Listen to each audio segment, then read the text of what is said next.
All right, guys. So my father worked for 30 years for the Federal Wage and Hour Division. He is retired. He retired when I was 13 years old. I've been in this real estate development since 1996. And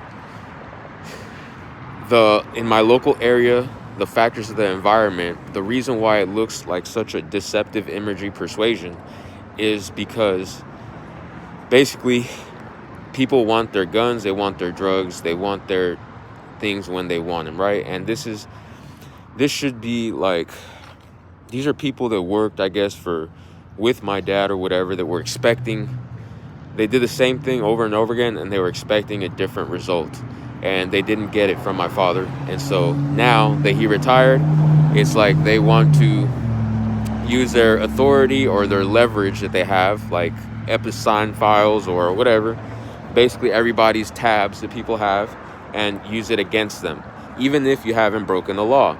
So this is where the red alert is, because when you get arrested for something and you sign that paper, to go to jail in a civil society, you're signing up your rights, right?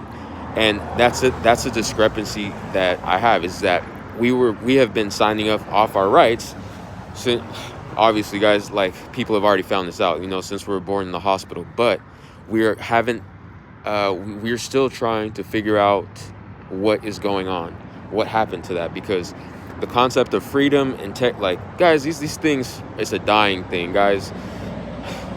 With the people, we die with the people that uphold those values. And guys, this is how a genuine education that I got from kindergarten to the second grade in 2 separate elementary schools, guys.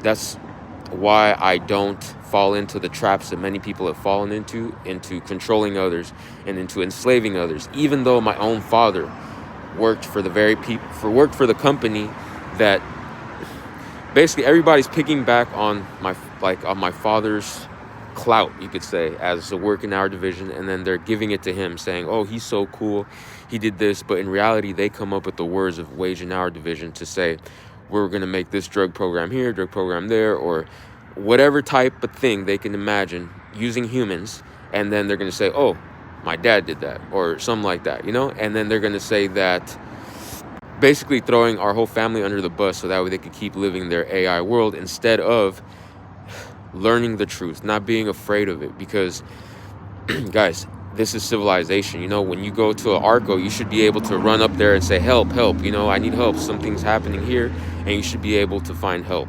You shouldn't go to an ARCO or go to a Shell or go to everywhere you run, and then people are acting the same way, ignoring your pleas for help.